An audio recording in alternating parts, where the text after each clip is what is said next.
నేను అడుగుతా ఉన్న పవన్ కళ్యాణ్ గారిని వల్ల మీరు కొత్తగా పోటీ చేసేది ఏముందండి? జనసేన 2023లో పోటీ చేయలేదా? మీరు చేశారు కదా అసెంబ్లీ ఎన్నికల్లో, మొన్న మున్సిపల్ ఎన్నికల్లో కూడా పోటీ చేశారు కదా 350 వార్డులో. కొత్తగా చేసేది ఏముంది? అండ్ ఇంకోటి, మిమ్మల్ని ఎవరు ఆపుతున్నారు? 2018లో చంద్రబాబు నాయుడు గారు వచ్చారు, పోటీ చేశారు. 23లో మీరు పోటీ చేశారు.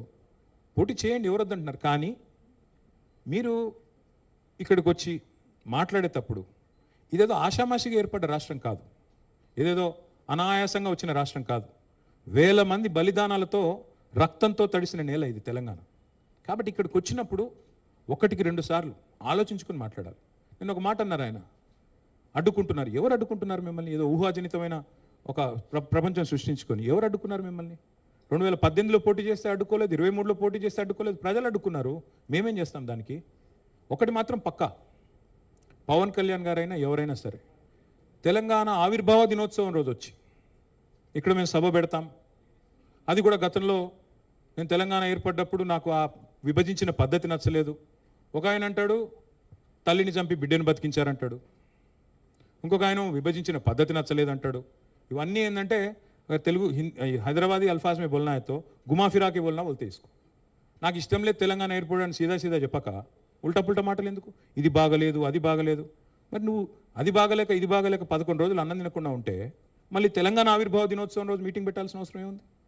సరే మీటింగ్ పెడదాం అనుకున్నావు, అడ్డుకున్నది ఎవరు? కాంగ్రెస్ ప్రభుత్వం. ఏమైనా అనాలనుకుంటే వాళ్ళని అనాలా?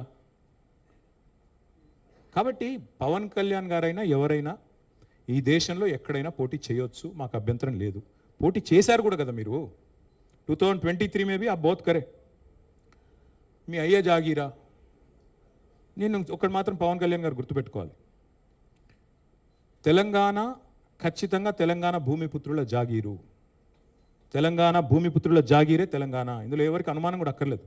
100% ఈ నేల కోసం కష్టపడ్డ వాళ్ళు, ఈ నేల కోసం పోరాటాలు చేసిన వాళ్ళు, ఈ నేల కోసం త్యాగాలు చేసిన వాళ్ళు, నెత్తురుతో తడిచిన నేల ఇది. ముమ్మాటికి తెలంగాణ ఈ భూమిపుత్రులు ఇక్కడున్న 4 కోట్ల మంది జాగీర్ ఇది. కానీ మీరు రండి, ఇక్కడే ఉండండి, మీ కుటుంబాలు ఇక్కడే ఉన్నాయి, మీ వ్యాపారాలు ఇక్కడ ఉండండి, ఎవరొద్దన్నారు? 10-12 ఏళ్లలో ఎక్కడైనా చిన్న సమస్య వచ్చిందండి?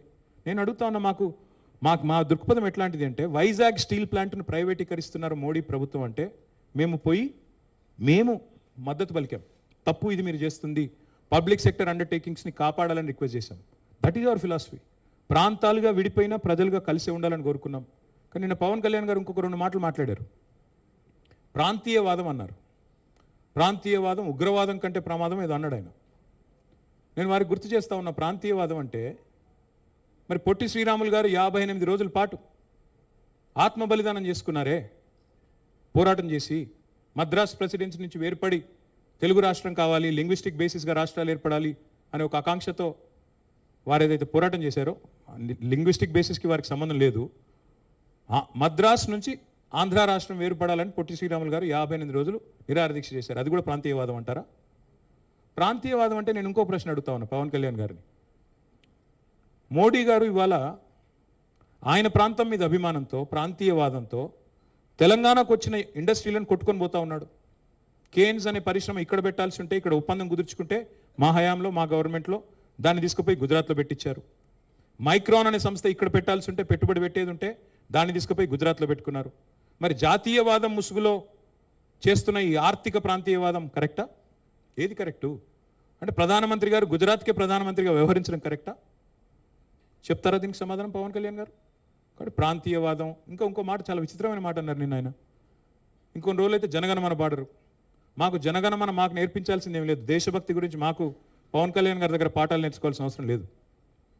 ఈ నేల ఆనాడు నిజాం సర్కార్కు వ్యతిరేకంగా పోరాటం చేసిన నేల, కమ్యూనిస్టులు కదం దొక్కిన నేల ఇది. కాబట్టి మాకు పోరాటాలు కొత్త కాదు, మాకు యుద్ధాలు కొత్త కాదు, త్యాగాలు కొత్త కాదు.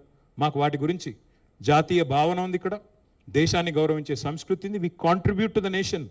We are less than 3% of India, but we contribute 5% of India's GDP.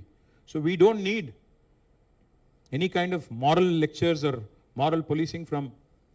వారు ఆంధ్రప్రదేశ్ ఉప ముఖ్యమంత్రిగా వారిని గౌరవిస్తాం. వారిని ఆంధ్రప్రదేశ్ ఉప ముఖ్యమంత్రిగా డెఫినెట్గా గౌరవిస్తాం. ఒక కళాకారుడిగా, ఒక నటుడిగా అభిమానిస్తాం. ఒక సోదరుడిగా ఇంటికి వస్తే బిర్యానీ పెడతా, హైదరాబాదీ బిర్యానీ పెడతా.